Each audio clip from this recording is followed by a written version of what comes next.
ছাত্রকে চিনলাম, সতর্ক সবাইকে থাকতে হবে। এই বাবুরা মিলন ভাই, এই সাপগুলো আসলে এই অঞ্চলে প্রথম দেখা যায় কত বছর আগে? এটা তো এমনি আমরা শুনেছি 10-12 বছর আগে শুনেছি রাসেল ভাইপার বাংলাদেশে দেখা গিয়েছে।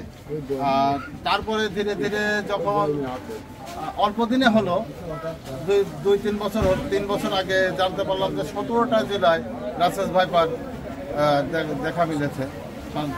এখন তো দেখছি যে তারও বেশি মনে হয় হবে। তার ভিতরে মনে হয় আমাদের কুষ্টিয়াতেই ফার্স্ট হবে। এখন রাসেল ভাইপারের শহরে কুষ্টিয়া এমন একটা অবস্থা, যেহেতু প্রায় কয়েকদিন পর পর উদ্ধার করা হচ্ছে, মাঝে মাঝেই কামড় দিচ্ছে, অনেকে অসুস্থ হচ্ছে।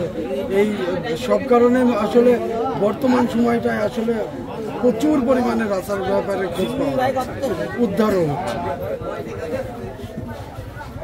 এই জন্য আমাদের আসলে এটাকে কিভাবে নিচ্ছেন? এই যে প্রচুর পরিমাণে এই বিষধর সাপটা যে এই অঞ্চল থেকে আসলে উদ্ধার হচ্ছে দেখা যাচ্ছে, হঠাৎ করে কিভাবে এই অঞ্চলে আসলে মূলত নদী পথে এসেছে, তো নদীতে পানি বৃদ্ধির জন্য চর থেকে এগুলো থাকে চরের ভিতরে, বালির ভিতরে। তখন এখন পানি বৃদ্ধির জন্য আর বালির ভিতরে থাকতে পারছে না, ওরা লোকালয়ে চলে আসছে, যার জন্য এইভাবে দেখা যাচ্ছে।